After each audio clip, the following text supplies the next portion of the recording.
Genèse chapitre 49, verset 21. Nephtali est une biche en liberté. Je reprends. Nephtali est une biche en liberté. Profère de belles paroles. Genèse chapitre 5, verset 18. La Bible dit ceci. Zaboulon est un peuple qui affronta la mort, et Nephtali de même sur les hauteurs du champ. Deutéronome 33, 23. Voilà, c'est ça. Nephtali, rassasié de faveur et comblé des bénédictions de l'Éternel, prend possession de l'Occident et du Midi. Nous avons des capacités. Nous avons des hommes que le Seigneur suscite dans nos familles pour amener la liberté. Nous avons des femmes, des enfants, des papas autour de nous que le Seigneur envoie pour la liberté. Mais le grand problème, ce sont ceux qui sont autour de ces hommes. Et nous comprenons ceci, que Dieu ne passe pas son temps à créer des zéros. Dieu ne passe pas son temps à créer des zéros. Des hommes que Dieu crée sont des gens capables. Des hommes que Dieu crée sont des gens dotés de capacités, dotés de talents. Il faut s'associer, il faut s'accrocher, il faut apporter ou acheter la vision. On parle de Déborah qui est juge. On parle de cette femme envoyée par l'Éternel, mais cette femme était juge. Où sont les femmes aujourd'hui? Les femmes aujourd'hui qui peuvent dire nous sommes capables d'être juges. Bien aimé, ici nous ne sommes pas dans la dimension ou dans la prédication de Dieu qui prend David dans la forêt là-bas. David qui ne maîtrise absolument rien. Je me suis rendu compte qu'aujourd'hui à l'église, la prédication de Dieu qui prend David dans la forêt, et ici quand tellement trop les gens s'en foutent des études. Ils s'en foutent de la connaissance, ils s'en foutent de la recherche. Mais ici, c'est la dimension de quelqu'un qui connaît quelque chose. Ici, c'est la dimension de quelqu'un qui s'est donné la peine d'étudier. Ici, c'est la dimension de la personne qui connaît exactement quelque chose. Où sont les femmes qui ont passé plusieurs années à l'université et qui peuvent dire aujourd'hui, nous sommes en train d'exécuter ou d'exercer ce que nous avons étudié. Ici, on verra seulement des gens, ici, en Afrique, on verra des femmes qui sont prêtes à abandonner ces 6 ans qu'elle a passé à l'université à cause du mariage. Parce que et tout ce temps que tu as passé à l'université, tu penses que c'était en vain. Tout ce temps que tu as eu à apprendre quelque chose, vous pensez que c'est en vain. Mais ici, on parle de Déborah qui était à mesure d'exercer un métier. On parle de Déborah qui a étudié quelque chose, qui maîtrise exactement quelque chose. Au nom du mariage, on peut tout abandonner. Au nom du mariage, on peut tout effacer. Au nom du mariage, on peut tout oublier parce que nous voulons nous marier. Il veut me marier, je dois abandonner. Mais ce temps que tu as passé à l'université, tu penses que c'est en vain? Où sont les femmes qui peuvent dire, nous sommes à mesure de faire ça? Le bonheur, ce n'est pas seulement dans les mariages. Mais si tu travailles, si tu auras le bonheur. Finalement, nous sommes assis dans le message de Dieu qui prend, qui ramasse. Donc on s'en fout de la recherche. On s'en fout de l'excellence. On s'en fout des études. On dit, Dieu va nous ramasser. Dieu ne ramasse pas tout le monde. Je le répète que Dieu ne ramasse pas tout le monde dans la boue. Il y a des gens que le Seigneur a pris parce qu'ils ont étudié. Il y a des dimensions. Il y a des postes. Il y a des responsabilités que tu auras que lorsque tu as étudié. Il y a des responsabilités que tu n'auras pas parce que tu n'as pas étudié. Alléluia. Excusez-moi mon frère. Excusez-moi ma soeur. Je ne suis pas contre ceux-là qui n'ont pas eu cette chance-là. Mais nous devons dire les choses vraies. Alléluia. Comment on peut t'envoyer à l'école? Oh, tu n'en as classe, mais tu négliges cela. Parce qu'on a dit que le Seigneur ramasse. Est-ce que tu penses que le Seigneur va aussi te ramasser comme David? Toi, tu es David. Toi, tu es David. Est-ce que toi, tu vis la même expérience que David? Nous devons bouger, bien-aimés. Nous devons chercher à aller plus haut. Parce qu'il y a des dimensions, il y a des grâces qui arrivent aux gens qui sont peut-être juges. Alléluia. J'encourage quelqu'un à étudier.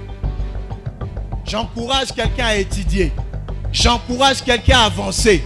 J'encourage quelqu'un à apprendre. J'encourage un papa à envoyer tes enfants aux études.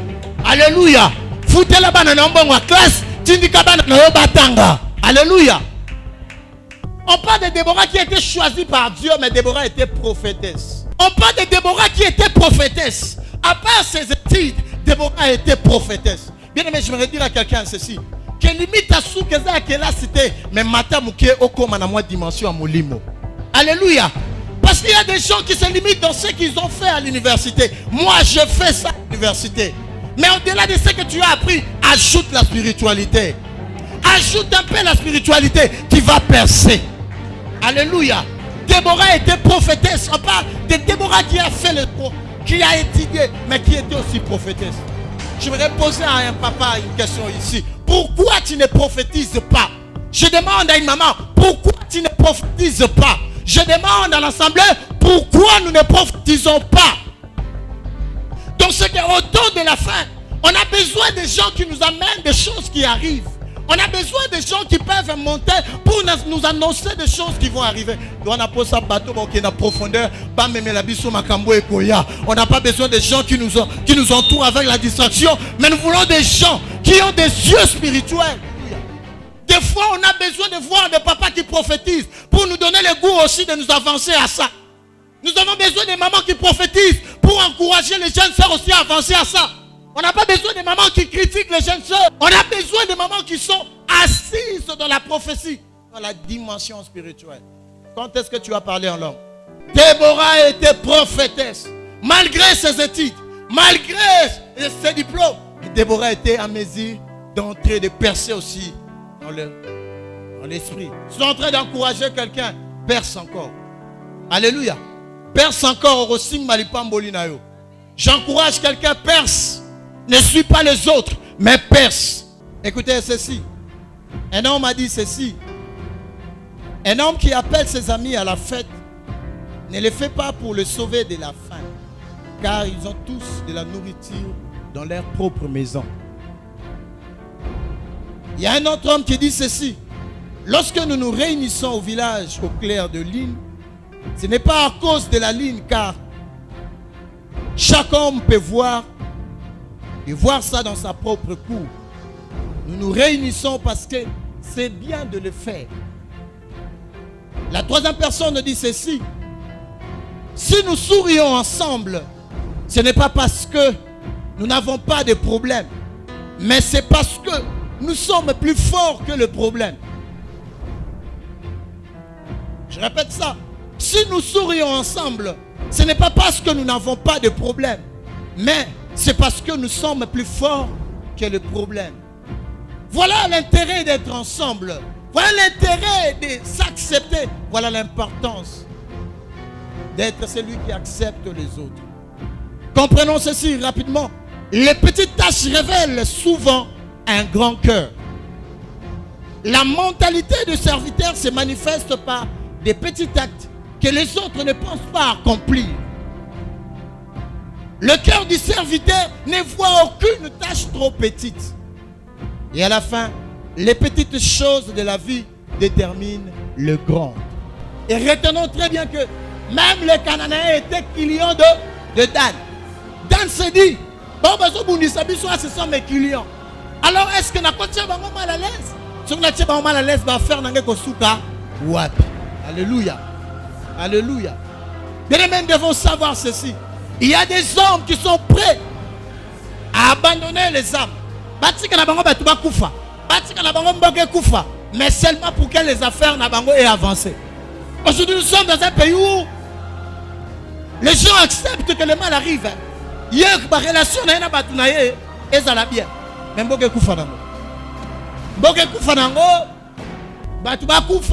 mais au moins ses affaires. Imaginez qu'il y a un papa dans la maison, il voit un voyou qui vient, il tabasse la famille. À Betty Bana, à Betty, puis le papa croise la main. Père Azigné Maboko, il ne dit rien. Il ne dit rien, il regarde. Et puis l'homme là, Betty, après il sort, il part, il est à l'aise. Attention. Zabulon et Nephtali, c'était des gens qui travaillaient sous le soleil. Ils travaillaient dans les champs. Chaque jour, ils travaillaient dans les champs. Et ces gens n'avaient pas peur du soleil. Bien aimé, des fois, il y a des pays qui se développent.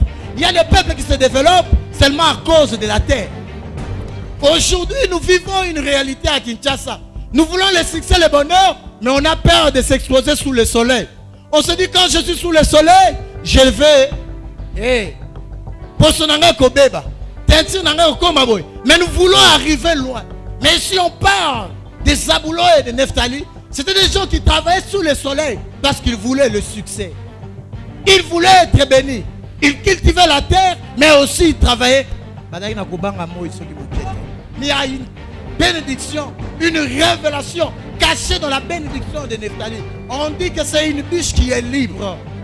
Tu peux être roi. Si tu n'as pas la liberté, c'est un problème. Alléluia. Tu peux avoir tout, mais si tu n'as pas la liberté, c'est un problème. Mais jamais un homme qui est libre, un jour il deviendra roi. Jamais un homme qui est libre, un jour il avancera. Jamais un homme libre, car un jour il va monter. La liberté, c'est le centre de toutes choses. Vous savez, même s'il y a 1000 personnes qui n'acceptent pas ta grâce, même s'il y a 2000 personnes qui n'acceptent pas ton onction, il y aura toujours une personne qui va accepter ton onction. Même s'il y a 4000 personnes qui n'acceptent pas que tu as été appelé par Dieu, il ne manquera pas 2 personnes qui vont accepter que réellement tu es un envoyé de Dieu. Et quand ces gens acceptent comme ça, ils se disent non. J'aimerais dire à quelqu'un bien-aimé, toi qui viens à tout moment ici, qui croit à ce Dieu de Salem, un jour tu verras la main de Dieu. J'aimerais dire à quelqu'un, toi qui accepte l'onction de Dieu sur notre papa, tu verras la grâce de Dieu.